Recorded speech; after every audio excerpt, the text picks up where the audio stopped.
applique strictement le droit de la mer, le bateau qui quitte les rives libyennes, eh bien, il devrait aller à Sfax ou à Tunis, pas à Naples ou à Malte, et encore moins en France, c'est vrai. Ça dépend où il est récupéré dans les eaux internationales. Non, mais vous savez, le port le plus près, c'est l'Italie. Oui, en l'occurrence, on sait que souvent les ONG récupèrent ces embarcations à proximité immédiate des côtes libyennes, non, souvent ça n'est pas vrai. Encore, souvent encore dans les eaux territoriales, et ce qui pose d'ailleurs un vrai problème, parce que ça établit la complicité entre certaines ONG et les mafias et les passeurs. Vous citez Lifeline, là, vous évoquez le cas de Lifeline, mais c'est pas le cas de... Non, mais il y en a eu beaucoup. C'est pas le cas de l'Aquarius qui avait récupéré visiblement les migrants plutôt à proximité plus près des côtes italiennes. Et vous savez d'ailleurs que la justice italienne, il y a quelques mois, avait engagé des procédures justement contre certaines ONG parce qu'il apparaissait qu'il y avait une espèce de coproduction dans l'organisation de la traversée de la Méditerranée entre les mafias et les ONG. Comment on règle l'aspect humanitaire de la question des migrants ?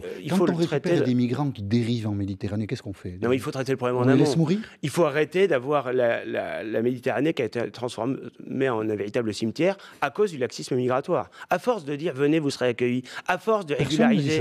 Mais si, Angela Merkel, elle a dit ça. Mais bien sûr que si. Angela Merkel a fait venir 1 500 000 migrants. En 2015, qui venaient de Syrie. D'accord, mais enfin, la migration qui vient d'Afrique, ça a continué ensuite. Le résultat, c'est que beaucoup tentent la traversée de la Méditerranée, un certain nombre y meurent, et donc l'attitude... Quand on récupère des gens dans les eaux internationales, qu'est-ce qu'on en fait ?